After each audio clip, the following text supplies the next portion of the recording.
भाई अब हमारा ये जो सेक्शन बी है वो कंप्लीट हो चुका है। सेक्शन सी की तरफ चलते हैं। सेक्शन सी में आपके पास ये वाला जो क्वेश्चन है, क्वेश्चन नंबर 3 आ रहा है, ये है 2.6 एक्सरसाइज का, क्वेश्चन नंबर 5 का पार्ट 2 है और पेज आपके पास क्या है 70 के ऊपर है। भाई इसके अंदर आपने क्या बनाना है, गॉस जॉर्डन मेथड के ज़रिए से अचलान फॉर्म और रिड्यूस अचलान फॉर्म के ज़रिए से सॉल्व करना है, लेकिन हमने इसको रिड्यूस अचलान फॉर्म के ज़रिए से सॉल्व करना है। अचलान फॉर्म और रिड्यूस अचलान फॉर्म में फ़र्क क्या मैं आपको बताता हूँ। भाई ये जो लीडिंग एलिमेंट है अचलान फॉर्म में क्या होते हैं, ये 1 हो जाते हैं, और ये जो नीचे वाले एलिमेंट है ना, ये लीडिंग एलिमेंट के नीचे, ये देखो ये डायगोनल एलिमेंट के नीचे, ये सारे के सारे 0 हो जाते हैं। और रिड्यूस अचलान फॉर्म में क्या हो जाता है, ऊपर वाले भी क्या हो जाते हैं, 0 हो जाते हैं, यानी कि आइडेंटिटी मैट्रिक्स बन जाता है। सही है, तो रिड्यूस अचलान फॉर्म में ये है। और बेटा हम इसको सॉल्व करते हैं, लिहाजा हमने जो गॉस जॉर्डन का है इसको हमने रिड्यूस अचलान फॉर्म में सॉल्व किया। अच्छा एक और चीज़ मैं आपको बताता हूँ, मैंने जो इस क्वेश्चन को ख़त्म किया है वो पहला तो ये सवाल ही छप गया, उसके बाद मैंने इसको ख़त्म किया तीसरे स्टेप में, पहला स्टेप, दूसरा स्टेप, तीसरे स्टेप में मेरा रिजल्ट आ गया। तो ये आपके ऊपर है कि आप लोग किन किन स्टेप्स को फॉलो करते हैं, आपका रिजल्ट आ जाएगा। ठीक है, तो इसमें कोई ज़रूरी नहीं है, मैंने 5-5, 6-6 स्टेप्स भी देखे हैं टीचर्स के, तो आपकी मर्ज़ी है, आप उनको फॉलो कीजिए, आपकी मर्ज़ी है मुझे फॉलो कीजिए, इससे कोई फ़र्क नहीं पड़ता। ठीक है, आपको समझ आना चाहिए बस। तो अब इसके अरेंजमेंट, सबसे पहले आपने क्या करना है, अरेंज करना है इस क्वेश्चन को। अगर किताब के अंदर या पेपर में आपके पास क्वेश्चन अरेंज हुआ नहीं मिलेगा तो आपने क्या करना है, उसको अरेंज करना है। कैसे अरेंज करेंगे, जैसे लीनियर इक्वेशन आप लोग ऑलरेडी करामर रूल, मैट्रिक्स मेथड के ज़रिए से जो आप जब पढ़ते थे क्लास मैट्रिक में, तो वहाँ पे भी सॉल्व करते थे। भाई एक्स पहले, वाई बाद में, जेड बाद में, उसके बाद इक्वल टू सेट कांस्टेंट, ये अरेंजमेंट है। एक्स पहले, वाई बाद में, जेड उसके बाद में, क्योंकि एक्स ABCD में एक्स पहले आता है, वाई उसके बाद आता है, देन जेड बाद में आता है, और इक्वल के सेट कांस्टेंट। एक्स पहले, वाई बाद में, और अगर जेड होता तो ठीक है, नहीं है तो कोई मसला नहीं है, इक्वल के सेट कांस्टेंट। बेटा यहाँ पे आपके पास एक मैट्रिक्स बनेगा। पहला मैट्रिक्स के अंदर है क्या बेटा, 2 2, यहाँ से -1, ये 2 2 -1 और इक्वल के सेट, ये क्या है, इसका कांस्टेंट 4 आ गया। यहाँ से 1, ये बेटा 2 -2 1 2, बेटा 1, यहाँ से 2 आ गया, ये वाला 1 आ गया, और ये आपके पास क्या आ जाएगा, 2 आ जाएगा। ये बेटा 1 1 और z है नहीं है तो लिहाजा 0, और इक्वल के सेट भी 0। बेटा बेसिकली ये क्या है कि ये वाले शुरू जो तीनों इक्वेशन की x की वैल्यूज़ हैं, x के साथ जो लिखी हुई हैं, ये y के साथ जो वैल्यूज़ लिखी हुई हैं दोनों तीनों इक्वेशन की, ये मतलब पूरी एक इक्वेशन है, और ये z के साथ जो वैल्यूज़ लिखी हुई हैं वो लिखी हुई हैं। अब बेटा सबसे पहले आप लोगों ने इसको एचलॉन फॉर्म के फॉर्मेट में कन्वर्ट करना है। एचलॉन फॉर्म क्या होता है कि आपने क्या करना है, इसके जो डायगोनल एलिमेंट्स हैं, डायगोनल के जो नीचे वाले एलिमेंट्स होते हैं, इनको क्या कर देना, 0 कर देना। ये देखिए इस डायगोनल के नीचे वाले क्या हो चुके हैं, 0 हो चुके हैं। ठीक है ना, तो उसके बाद नीचे से अगले स्टेप में मैंने इसको रिड्यूस एचलॉन फॉर्म में कन्वर्ट कर दिया। तो आपका ये तो पहला स्टेप में आपके पास क्या आ गया, क्वेश्चन आ गया। भाई अगर मुझे, और दूसरी एक और चीज़ मैं आपको बताऊं, जो आपका लीडिंग एलिमेंट होता है, यानी कि ये देखें इसका लीडिंग एलिमेंट ये हो जाएगा, नीचे वाले आखिरी आंसर में चल के दिखाता हूँ, लीडिंग एलिमेंट ये कहलाएगा पहली कॉलम का, दूसरे कॉलम का लीडिंग एलिमेंट ये कहलाएगा, तीसरे कॉलम का लीडिंग एलिमेंट ये कहलाएगा। ये 1 होना चाहिए। अगर मुझे यहाँ पे भाई 1 लेके आना है तो इस पूरी इक्वेशन के साथ मैं क्या कर दूंगा, 2 के साथ डिवाइड करवा दूंगा। यानी कि मैं क्या कर रहा हूँ, R1 को, पूरी इक्वेशन को 2 के साथ डिवाइड कर दूंगा, तो मेरे पास जो नई चीज़ आएगी वो कहलाएगा R1 डैश। साफ दिख रहा है भाई।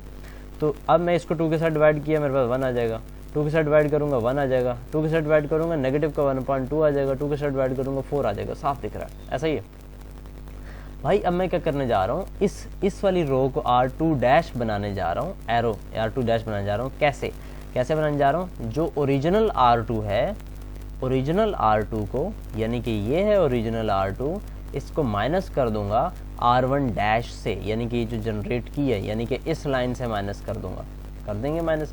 भाई इसको 1 से 1 जाएगा, क्या बचेगा बेटा, 0। और लिखना कहाँ पे, R2 की पोजीशन पे लिखना है। ठीक है, ये बात समझ नहीं आ रही, दोबारा बता रहा हूँ। R1 के साथ जो कुछ करना था भाई हमने कर दिया, अब R2 की बारी आ गई, तो लिहाजा जो कुछ भी लिखेंगे, R1 के साथ जो कुछ भी करना तो 2 से डिवाइड करके इधर लिख दिया। अब R2 के साथ जो कुछ भी होगा वो इधर लिखेंगे, यानी कि R2 डैश जनरेट होने चाहिए। हम R2 के साथ कुछ ना कुछ करने जा रहे हैं। R2 के साथ क्या कर देंगे, माइनस कर देंगे R1 डैश, यानी कि वाली जो पूरी की पूरी लाइन है माइनस कर देंगे, यानी कि 1 माइनस 1 0 आ रहा है। यहाँ से R2 क्या है, माइनस बेटा -2 -1 -3, बेटा ये क्या है, ये आपके पास क्या है 1 माइनस माइनस प्लस हो जाएगा, क्योंकि माइनस करना है ना, 1 माइनस 1/2 बेटा आपके पास 3/2 आ जाएगा, इधर लिख देंगे। बेटा ये क्या है 2 -2, यहाँ पे क्या आ गया 0 आ गया, सही है, ये हमने काम कर लिया। और इसी तरह से बेटा हम लोग R3 में भी चेंज करने जा रहे हैं। पहले डब्बे में आपने R1 R2 R3 जिसमें चेंज कर सकते हैं भाई, पहले वाले को 1 करना होता है लीडिंग एलिमेंट को, बाकी इन दोनों को आपने 0 करना होता है। पहले डब्बे वाला काम पहले डब्बे के अंदर ही खत्म कर देंगे। बच्चे क्या कर रहे होते हैं, तो एक लाइन का काम करते हैं, फिर डब्बा कॉपी कर देते हैं, फिर दूसरी लाइन का काम करते हैं, तो उससे आपका स्टेप्स बढ़ जाते हैं, उसमें करने का कोई फ़ायदा तो है नहीं, उल्टा नुकसान है, आपका टाइम ज़ाया होता है। R3 में हम चेंज करने जा रहे हैं, यानी कि ये वाली लाइन हम लिखने जा रहे हैं। आपने करना क्या है, R3 से माइनस कर देना है। बेटा आपने अगलों का नहीं सोचना, आपने सिर्फ इसके नीचे वालों को 0 करने का सोचना, अगले क्या आ रहे हैं इससे फ़िलहाल आपको कोई लेना देना नहीं है। बेटा आपने क्या करना है, R3 में चेंज करने जाना है, R3 डैश बन जाएगी, यानी कि ये वाली लाइन आपके पास बन जाएगी। चेंज कहाँ पे आएगा, R3 से क्या कर देना है, -R1 कर देना है, यानी कि इससे ये माइनस करोगे 1 -1 क्या आ जाएगा 0। बेटा 1 -1 क्या आ जाएगा 0। बेटा 0 माइनस आपके पास माइनस माइनस प्लस हो जाएगा, माइनस का हाफ, तो बेटा हाफ यहाँ पे आ जाएगा। बेटा 0 -2 आपके पास रिजल्ट में आ जाएगा। यहाँ तक कोई मसला तो नहीं है। अब बेटा ये तो आपने 0 कर दिया, इसके नीचे ऑलरेडी 0 आ गया, तो टेंशन लेने की बात नहीं। आपने क्या करना है, इसके लीडिंग एलिमेंट को यानी कि इस डिजिट को आपने क्या करना है, 1 करना है। इसका मतलब है इस और 2 को, पूरी लाइन को अगर आप -3 से डिवाइड करवा देंगे तो यहाँ पे ये 0 आ जाएगा, आने दें। तो -3 से मैं क्या करवा दूंगा, डिवाइड करवा दूंगा। भाई ऊपर वाला वैसे ही छप जाएगा, नीचे वाला वैसे ही छप जाएगा। आपने चेंज कहाँ पे करना है, सिर्फ R2 में चेंज कर रहे हैं। देखिए हमने किधर लिखा है R2, इसको नाम दे दो R2 डैश का, मैंने दे रहा, कोई फ़र्क नहीं पड़ रहा। 3 से डिवाइड हुआ बेटा, यहाँ पे क्या -3 से डिवाइड हुआ 1 आ गया। इसको मैंने -3 से डिवाइड किया, नेगेटिव का 1/2 आ जाएगा। बाकी 0 से कोई सी भी चीज़ डिवाइड मल्टीप्लाई हो जाए, घूम फिर के 0 ने 0 ही आ जाना। आगे चलते हैं बेटा। अब मुझे क्या करना है, मुझे चेंज करना है R1 में, चूँकि मुझे रिड्यूस एचलान फॉर्म, हाँ बेटे रिड्यूस एचलान फॉर्म देखें, गौर से देखें, ये देखें मेरी रिड्यूस एचलान फॉर्म बन चुकी है। लीडिंग एलिमेंट के लिए मुझे इसको अगर मैं मल्टीप्लाई बाय मैं 2 करवा दूँ तो ये 2 से 2 कट जाएगा, यहाँ पे खाली नेगेटिव का 4 आ जाएगा। लेकिन रिड्यूस एचलान फॉर्म बन चुकी है। लेकिन मुझे अब क्या करना है, सॉरी बेटे एचलान फॉर्म बन चुकी है, मुझे रिड्यूस एचलान फॉर्म बनानी है। अब रिड्यूस एचलान फॉर्म बड़ी सिंपल है। इसी पैटर्न को जब आपकी एचलान फॉर्म बन जाए तो रिड्यूस एचलान फॉर्म के लिए सिंपल यही पैटर्न आपने फॉलो करना है। क्या करना है, R1 से ये नीचे वाली रो माइनस करवा दो। सिंपल क्या करना है, R1 से नीचे वाली रो माइनस करवा दो। मतलब आपने ये देखना भी है कि वो चीज़ें पूरी पूरी कट रही हों, तो या ऊपर नीचे सेम एक जैसे हों तो ही माइनस करवाना है, नहीं तो एक जैसे करवाने की कोशिश करेंगे हम कोई ना कोई डिजिट मल्टीप्लाई करवा के उस, ताकि हमारे लिए आसानी हो जाए। ठीक है, अब ये दोनों ही एक जैसे हैं, ऊपर नीचे ये दोनों देखो, ये वाले एलिमेंट इसने तो 1 ही रहना है। तो मैं क्या करवा दूंगा, R1 से माइनस करवा दूंगा R2 को। तो भाई ये वाला इससे ये माइनस हो जाएगा, क्या बचेगा 0। इससे ये माइनस हो जाएगा, सेम रीजन माइनस होगा तो क्या बचेगा 0। R2 में चेंज हो गया। R3 की बात करते हैं। R3 के साथ भाई R1 को अब दोबारा इन्वॉल्व नहीं करना, R1 को छोड़ दो। R2 के लिए R2 से उससे नीचे वाले का यूज़ करना है। R2 में चेंज करने जा रहे हैं, R2 के नीचे वाले को यूज़ करेंगे। R1 में चेंज करने जा रहे हैं तो R1 से नीचे यानी कि R2 को यूज़ करेंगे। तो R2 को चेंज करने जा रहे हैं, R2 और R3 को यूज़ करेंगे। तो R2 को क्या कर देना है, प्लस कर देना है R3 में। ये देखिए भाई यहाँ पे ये आपके पास R2 है, ये रहा, इसको हम साफ दिख रहा है प्लस करेंगे क्योंकि इसका साइन चेंज है। चेंज में क्या होता है, सेम साइन होता तो सब्ट्रैक्ट कर देते, डिफरेंट साइन है तो उस हिसाब से हम लोग ऐड कर देते हैं ताकि कट जाए। तो मैं क्या करूँगा, इस वाले में, इसमें 0 में 0 ऐड हुआ, 0 आ जाएगा क्योंकि R2 में चेंज होने जा रहा है। 1 में 0 ऐड हो जाएगा, क्या आ जाएगा 1 आ जाएगा। बेटा ये इसमें ऐड हो जाएगा पॉजिटिव माइनस, और ये प्लस होकर ये 0 आ जाएगा, इसमें 0 ही करना था। और बेटा ये वाला 0 प्लस ये वाली टर्म यहाँ पे आने दो, कोई फ़र्क नहीं पड़ता, माइनस का 2 आ जाएगा। अब लास्ट में आपने क्या करना है, बस इस जगह पे आपने अपनी इस इक्वेशन के साथ R2 के साथ R3 के अंदर चेंज करने जा रहे हैं, इस पूरी इक्वेशन के साथ 2 को मल्टीप्लाई करना है, 2 0 0 2 0 0, बेटा इधर ऊपर 2 आया, 2 1 2, नीचे 2 कटेगा, खाली 1 आ जाएगा और ये माइनस का 2 2 4 हो जाएगा। ये आपके पास एलिमेंट आ चुके हैं, एक्स के भी, वाई के भी और जेड के भी। अब आप लोगों ने क्या करना है भाई, यहाँ पे क्या हो चुका है, ये y की वैल्यू थी, ये z की वैल्यू थी, ये तो 0 हो गई, तो क्या यहाँ से क्या बचा, x इज इक्वल्स टू 2, ये देख लो नीचे x is equals to 2। Then उसके बाद यहाँ पे ये क्या थी, y की value, y is equals to -2, ये लिख दिया y इज इक्वल्स टू -2।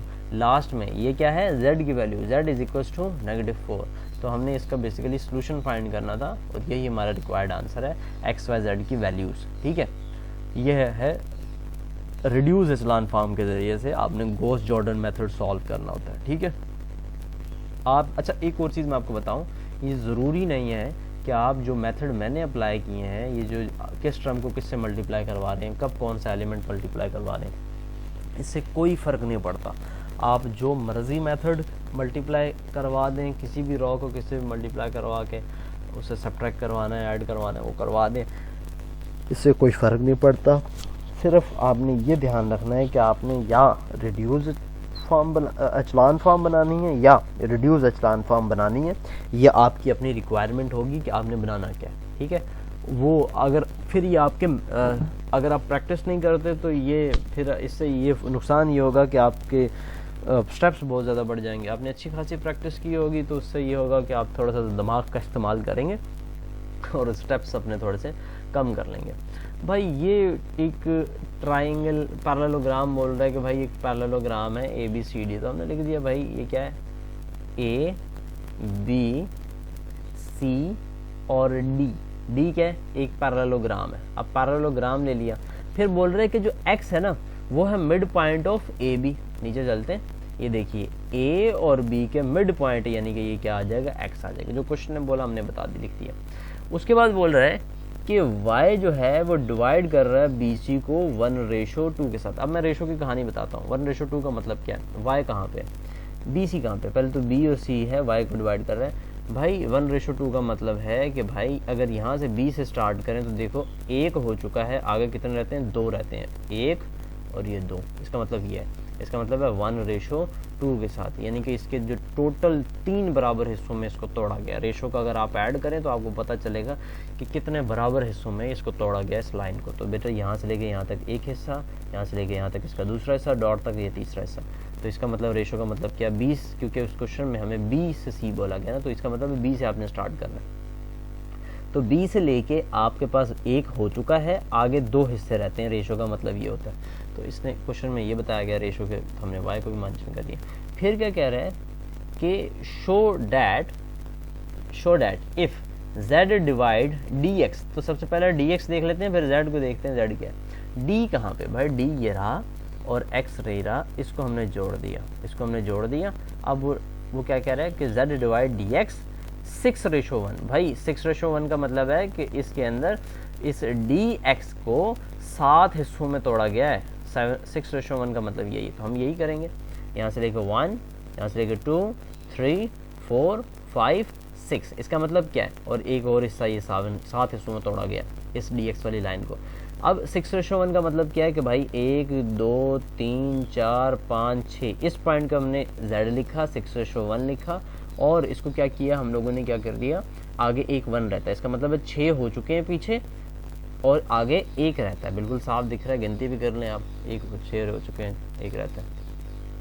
अच्छा यहाँ पे फिर इसके बाद इन्होंने कहा कि आल्सो डिवाइड AY। अब AY यहाँ से लेके A और Y को जोड़ देंगे, Y जो पॉइंट आ रहा है। अच्छा मैंने गलती से Y पहले उधर लिख दिया, तो फिर मैंने इसको सही किया है।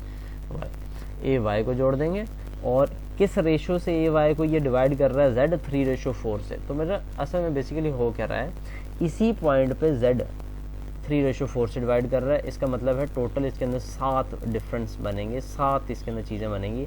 मतलब एक यहाँ पे आ जाएगा, दूसरा यहाँ पे आ जाएगा, तीसरा और आगे 4, 1, 2, 3, 4 यहाँ पे बन जाएगा। तो 4 हिस्से कंप्लीट हो जाएंगे इसके। ठीक है, तो ये मैंने आगे पॉइंट्स लगाए, मुझे सिर्फ कॉन्सेप्ट क्लियर करना है आपको कहानी। बाकी जिस तरह से मैंने पॉइंट्स लगा लगा के एक एक चीज़ रेशोज़ का हिसाब बताया, ये करने की कोई ख़ास ज़रूरत नहीं है।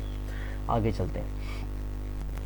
अब हो क्या रहा है, इसने सवाल पता है क्या किया, इसने बोला कि हमें ये शो करना है कि z जो है ना dx को इस रेशो से डिवाइड कर रहा है ना, तो जो आंसर आ रहा है ना, तो z हमें ये शो करना है कि z अगर ay को 3:4 के बराबर भी डिवाइड करे ना, तो वो वही आंसर आना चाहिए, वही एग्जैक्ट उसी वैल्यू के ऊपर डिवाइड कर रहा हूँ। तो अभी हम चेक कर लेते हैं। सबसे पहले हम लोग क्या कर लेते हैं, इसके कोऑर्डिनेट्स मेंशन कर देते हैं। हम यहाँ पे सपोज कर लेते हैं कि भाई ये a के बराबर है, ये b के बराबर है, और हमें ये पता है कि पैरेललोग्राम की अपोजिट साइड भी उसी के बराबर होती है, लिहाजा ये भी a के बराबर, लिहाजा ये भी b के बराबर। अब आगे चलते हैं। अब सबसे पहले हम लोग को जो बातें बताई गई हैं वो बताई गई हैं x को जो मिड, देखो भाई इसको क्या किया था, ये मिड पॉइंट था, मिड से डिवाइड किया दो बराबर इसमें, तो मिड पॉइंट ऑफ ए भी, भाई इसका क्या मतलब है, दोनों का मिड पॉइंट अगर आपको फाइंड करना है a प्लस b, इन दोनों को आप ऐड करेंगे और 2 से डिवाइड कर देंगे, मिड पॉइंट निकल के आ जाएगा। मिड पॉइंट ऐसे ही निकलता है ना, दो लेंथ को आप ऐड करो और 2 से डिवाइड कर दो, मिड पॉइंट आ जाएगा। y डिवाइड bc इन 1:1:2 y और bc को, बेटा इसको हम लेट कर लेंगे कि m के बराबर है, ये वाला n के बराबर है, और आपके पास ये फार्मूला यूज़ हो जाएगा। यहाँ पे चूंकि y की बात हो रही है, लिहाजा इस फार्मूले की जगह पे यहाँ पे मैं y को मेंशन करूँगा, बाकी फार्मूला वो यूज़ कर लेंगे। m की जगह पे 1 आ जाएगा, n की जगह पे 2 आ जाएगा, m और n आ गया। अब आपके पास इस केस में b क्या है और a क्या है, बेटा इस b के साथ जो एलिमेंट लिखा हुआ है, यानी कि छोटा b, ये है आपका a, इस कुछ फार्मूले में a की जगह पे b आ जाने वाला है। और c के साथ एलिमेंट चल के देखते हैं क्या लिखा हुआ है, c के साथ एलिमेंट क्या लिखा है, b लिखा है, लिहाजा c के साथ भी एलिमेंट क्या आ जाएगा, b की जगह पे c का जो एलिमेंट लिखा हुआ है वो है b की जगह पे, वो b आ जाएगा। बेटा ये 1 और 2 ये हाइड हो जाएगा, 3 हो जाएगा, नीचे भी 3 से 3 क्या, खाली b बच रहा है, y की वैल्यू, ये आगे हमने ये कर लिया।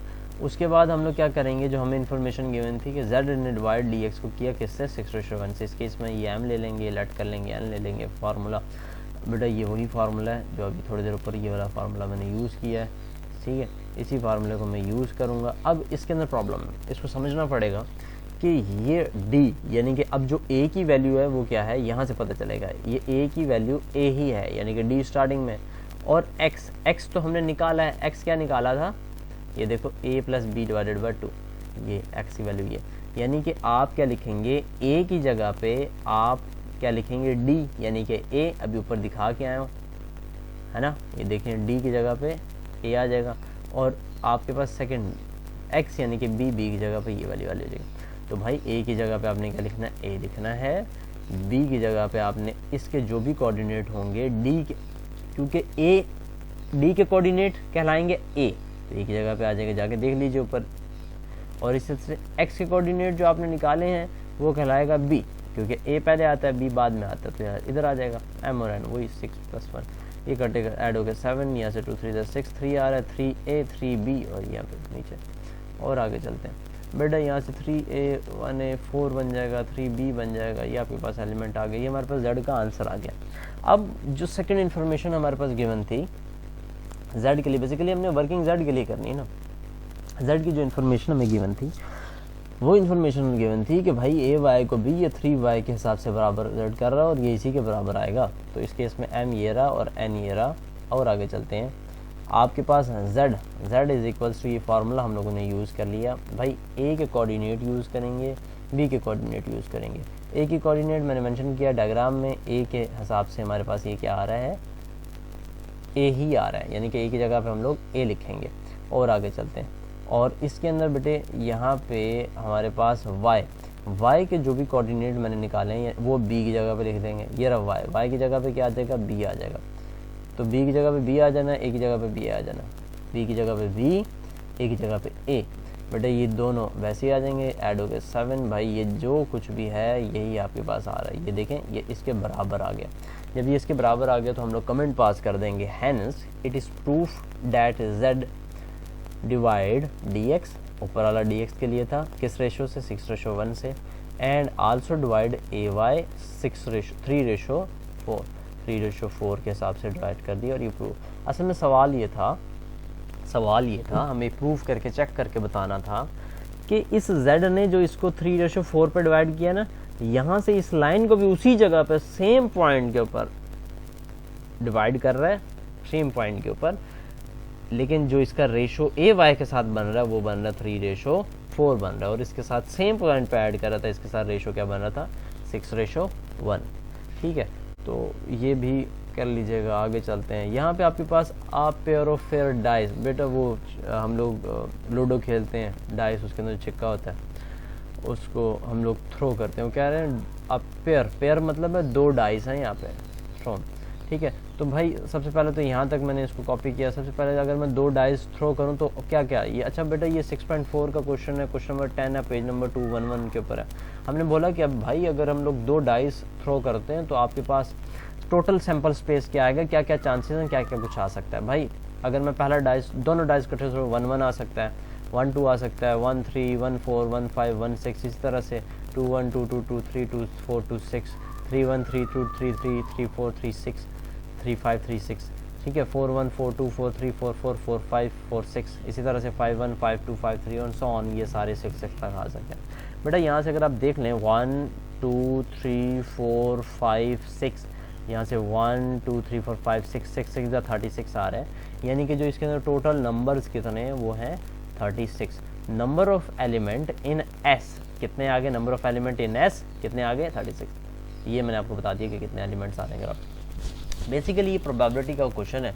प्रोबेबिलिटी का क्वेश्चन अब बोल क्या रहे हैं, if 2 numbers appearing are different numbers होंगे, अगर वो डिफरेंट नंबर हैं तो if 2 number appearing are different, 2 different number हैं,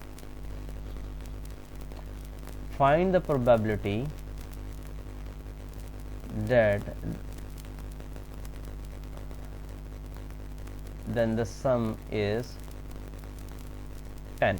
ठीक है, आपके पास क्या प्रोबेबिलिटी आपने फाइंड करनी है, सम इज 10। जो इसका सम आ रहा होगा वो सम क्या आ रहा होगा, 10 आ रहा होगा। अच्छा ये मैंने अभी नोट की एक चीज़, मैंने नीचे सोल्यूशन थोड़ा सा चेंज किया है। 2 नंबर अपेयरिंग आर डिफरेंट, तो ये जो भी आपके पास नंबर आने चाहिए वो डिफरेंट आने चाहिए, एक चीज़ का ये आपने ख्याल करना।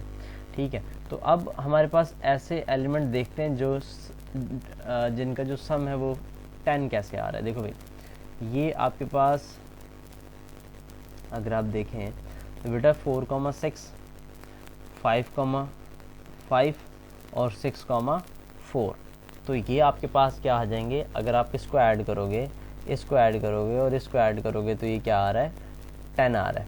अब इस क्वेश्चन ने क्या बोल दिया है कि if 2 appearing numbers are different.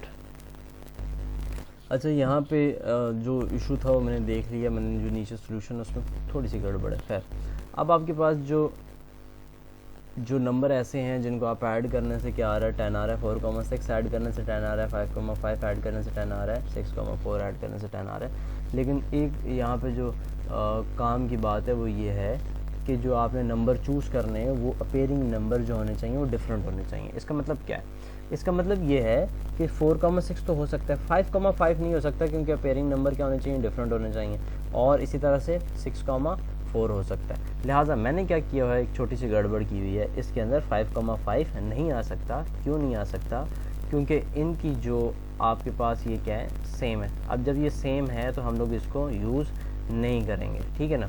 तो आपके पास यहाँ से मैं इसको रिमूव कर रहा हूँ।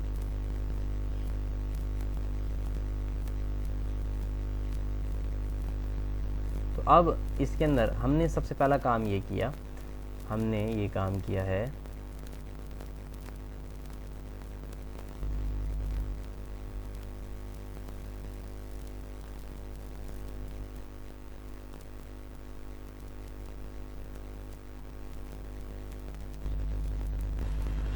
अच्छा यहाँ पे जो प्रॉब्लम था वो मैंने ठीक कर लिया है। वहाँ पे असल मैंने गलती ये की थी कि जो सेम साइन सेम भी थे वो भी मैंने लिख लिए थे, यानी कि 5,5 भी लिख लिया था। ठीक है, तो अब यहाँ पे क्या आ जाएगा, इस जगह पे 4,6, ये 2 डिजिट ऐड करेंगे, साइन वो डिफरेंट होने चाहिए, 6,4 2 तो इनके हमने ये लेट किया कि let A be the event getting the number whose sum is 10। तो आपके पास एक ऐसा नंबर क्या है जिसका सम क्या आ जाए 10 आ जाए, तो वो आपके पास क्या आ जाएगा दो नंबर्स का सम आपके पास 10 आ रहा है, तो ये वाला 10 यहाँ से आ रहा है और यहाँ से भी 10 आ रहा है, तो इसके अंदर नंबर ऑफ़ एलिमेंट इन ए कितने हैं भाई, 2 है। इसी तरह से हम लोग क्या कर देंगे, number of element of A divided by total number of element, इनसे डिवाइड करवा देंगे तो प्रोबेबिलिटी ऑफ ए आ जाएगा। जब आप 2 डिवाइडेड बाय 36 करेंगे तो 1/18 आ जाएगा। इसको पॉइंट्स में कन्वर्ट कर देंगे तो आपके पास 0.055 इसका रिजल्ट आ रहा है। ठीक है, अगले पे चलते हैं। द सम इज़ 6 और लेस, मतलब 6 हो और लेस हो, मतलब अब आपने क्या करना है, इसके अंदर अगर आप देखें तो भाई ये इस लाइन के ऊपर, ये जो मैंने लाइन लगाई इससे ऊपर जितने जितने भी हैं सब का सम क्या आ रहा है, 6 आ रहा है या 6 से कम आ रहा है। ये वाली तो पूरी लाइन, ये वाली का तो 6 आ रहा है, ये सीधा सीधा अगर आप चलते जाएँ, बाकी जितने भी पीछे उनका क्या आ रहा है आपके पास 6 आ रहा है या 6 से कम आ रहा है। तो हमने कहा let be the event of getting the number whose sum is 6 और लेस। तो बेटा यहाँ पे ये सारे एलिमेंट्स हमने लिख लिए जिनका सम क्या है 6 है, बट जो सेम थे वो मैंने नहीं लिखे, उनको मैंने खुद ख़त्म किया। 1,1 है, 2,2 था, 3,3 गलती से मैंने लिख लिया था, वो नहीं आएगा। अच्छा, उसके बाद अब ये जितने भी नंबर ऑफ़ एलिमेंट हैं ये सारे के सारे क्या हैं आपके पास, टोटल 12 है, तो number of element in B आपके पास 12 आ जाएगा। अब हम लोग क्या करेंगे, number of element in B divided by total number of element यानी कि NS 12 डिवाइडेड बाय 36 करेंगे, प्रोबेबिलिटी इसी तरह से निकलती है। और इसको 12 डिवाइड बाय 36 बेटा 1/3 आ जाएगा, और जब 1/3 आप लोग कर लेंगे तो आपके पास क्या रिज़ल्ट आ जाएगा, 0.33 इसका फाइनल रिज़ल्ट आ जाएगा। ठीक है, ओके, अल्लाह हाफिज़। जो इसी अगली वीडियो का मैं, अच्छा खैर मोटर बंद होगी तो मेरे लिए आसानी होगी, शोर किया होता उसने। तो अब मैं इसी का पार्ट 2 मैंने खैर बनाना था, लेकिन अब मैं इसी को आगे कंटिन्यू करूँगा यहीं से।